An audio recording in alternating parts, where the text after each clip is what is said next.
Hello YouTube, and welcome back to Design Chat with Tracy Kyles. First of all, I wanted to apologize for all the time it took to make another video. We were really busy, so I apologize for that. Second of all, this is my new desk, so I just figured we needed a change of scenery. Today's episode, I'm going to cover the topic of the weird and the different. I don't mean that in a derogatory way, don't get me wrong. But I'm talking about the people who are on the social outliers, the shy, or the introspective, or the weird, the strange, those who think differently. I've noticed in my time in the art department during my college career that the typical people who tended to be a little bit more artistic were the shy and the weird.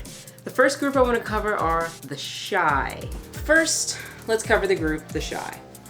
Most of the shy types aren't shy like you may think, but they're actually introverted personality types. Thing about being shy and being introverted, they're not the same thing. They may appear the same, but they're not the same.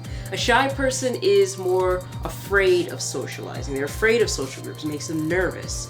Whereas an introvert isn't necessarily afraid of other people, but they are more in favor of alone time. They're more concerned with their inner world. They'd rather be involved in their own inner world, their own imagination. They enjoy thinking from inside. They enjoy exploring their own thoughts and their own feelings. And introverted people, for this reason, tend to be the artists. They tend to be writers. They tend to be musicians. They tend to be visual artists. They tend to be designers.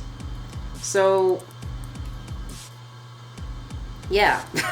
The only thing I would say to an introvert that is in design is that despite being an introvert personality, it would be important to learn to still communicate in social dynamics, because as a designer, you'll find yourself doing that a lot.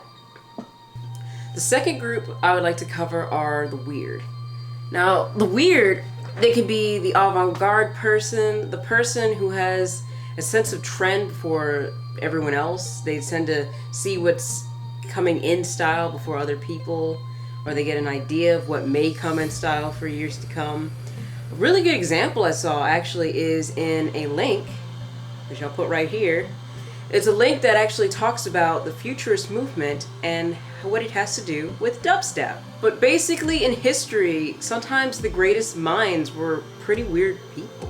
Einstein was a pretty strange guy, for example. And not only that, but there are various pages on the internet that you can probably search left and right that have argued that some of history's greatest geniuses, Einstein included, were in fact high-functioning autistic. That's arguable, but yeah. I guess what I'm trying to say here is that it is okay to be weird. There is nothing wrong with being the freak, per se. There's nothing wrong with being the social outlier. Never be ashamed of being different. It really does give you an advantage, especially in the art department. I found that those who stood out the most were those who were the most different, had the most unique ideas, the strangest, so to speak. And who knows, maybe you might be onto something with your strange ways. I'm Tracy Kyles, and this is Design Chat. Enjoy. Have a good day.